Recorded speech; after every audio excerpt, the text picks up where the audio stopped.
आज के इस वीडियो में हम अध्याय 2 प्रतिलोम त्रिकोणमिति फलन में प्रतिलोम त्रिकोणमिति फलनों की मुख्य शाखा में प्रांत तथा परिसर पढ़ेंगे। तो पिछले वीडियो में हमने मुख्य शाखा पढ़ी थी।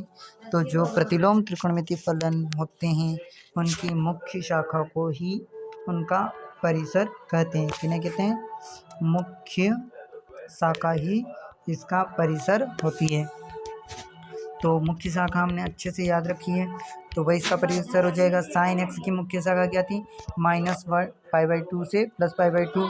तो ये इसकी परिसर हो जाएगी। कोस एक्स की परिसर, सेक एक्स की, कोट सेक, कोसेक सेक, तो इसकी परिसर हो जाएगी। रही बात इनके प्रांतों की, तो चलिए एक बार डिस्कस कर लेते हैं प्रांत किसे कहते हैं। तो एक्स का जो मान हम रखते हैं फलन में वो प्रांत कहलाता है, तथा जो हमें y का मान मिलता है वो कहलाता है उसका परिसर। ठीक है, x का जो मान हम रखते हैं वो प्रांत और y का जो मिलता है वो परिसर। तो जो भी साइन इनवर्स x है तो इसमें हम x की जगह -1 to 1 रख सकते हैं। तो ये इसका प्रांत हो जाएगा। और परिसर क्या हो जाएगा? वही मुख्य शाखा। परिसर यानी मुख्य शाखा -π/2 से π/2। अब मैं आपको बता देता हूँ प्रांत को याद करना। वैसे इसे याद करने की कोई ट्रिक्स नहीं है, हो सके तो कभी याद हो जाए। चलिए, साइन आपको सिर्फ साइन का याद रखना है। इसमें ओनली साइन का क्या होता है? -1 to 1। कोस का यही हो जाएगा -1 to 1। ध्यान देना, इसकी जो मुख्य शाखा है उसका और साइन की मुख्य शाखा दोनों ही अलग होती है, लेकिन परिसर दोनों का समान होता है। क्यों समान होता है? चलिए देख लेते हैं। -π/2 है यहाँ पर, ध्यान से देखिए। -π/2 साइन -π/2 की वैल्यू क्या होती है? -1। फिर क्या है? +π/2 है तो साइन π/2 की वैल्यू 1। तो ये किसका आ गया? साइन का आ गया। इसी प्रकार आप कोस का निकालेंगे तब भी यही आएगा। चलिए निकाल के मैं बता देता हूँ आपको। कोस 0 डिग्री की वैल्यू, क्योंकि 0 to π होती है ना, तो कोस 0 डिग्री की वैल्यू 1 और 180 डिग्री की वैल्यू -1।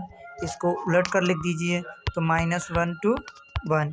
तो कोस एक्स की भी यही प्रांत आई है, इसलिए साइन एक्स और कोस एक्स की प्रांत समान हैं। अभी जो हमने बताया है वैसे आगे ना निकालें, क्योंकि आगे इनका आंसर नहीं आने वाला है। ये तो बस याद करने का था। चलिए, साइन की कोस की समान और टेन की आर, बस ये 3 चीज़ याद हो गई। क्या? साइन की ये, कोस की ये और टेन की ये। अब बाकी जो आता है, टेन का उल्टा कोट, साइन का उल्टा कोसेक, कोस का उल्टा सेक, इसमें कुछ ना कीजिए, तीनों को आर में से घटाइए। कैसे घटाना है मैं बताता हूँ आपको। तीनों को आर में से घटाइए।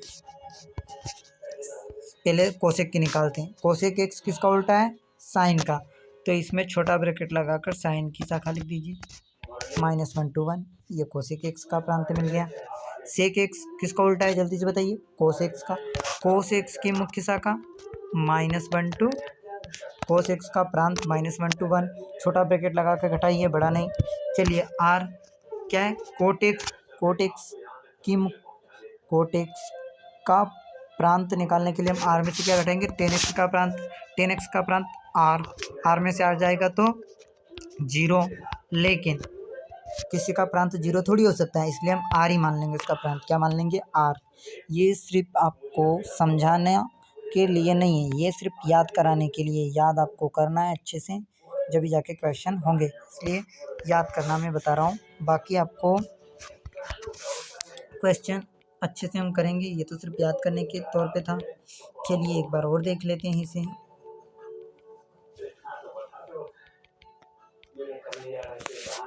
साइन एक्स की शाखा -1, साइन एक्स का प्रांत -1 to 1। कोस एक्स का भी यही होगा, हमने पढ़ा भी। टेन एक्स का आर हो जाएगा 10। उसके बाद क्या था? कोसेक। कोसेक का निकालने के लिए आर में से घटाएंगे। इन्वर्स को मतलब कि जो साइन है उसका उल्टा कोसेक, कोस उसका उल्टा सेक, टेन उसका उल्टा कोट। तो जो उल्टे वाले हैं उन्हें आर में से घटाएंगे।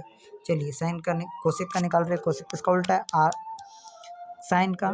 तो आर माइनस साइन का प्रांत, सेक का निकालेंगे तो r माइनस सेक किसका उल्टा है, कोस का, तो कोस का प्रांत वही -1 to 1। कोट की बात कर ले, कोट किसका उल्टा है, टेन, टेन का प्रांत तो 0 होता है, नहीं टेन का प्रांत r होता है, r को r घटाएंगे तो 0 हो जाएगा, इसलिए हम 0 ना लिखकर r लिख देंगे, इसका प्रांत कोट का r, टेन का r। तो ये हमारे प्रांत और परिसर है।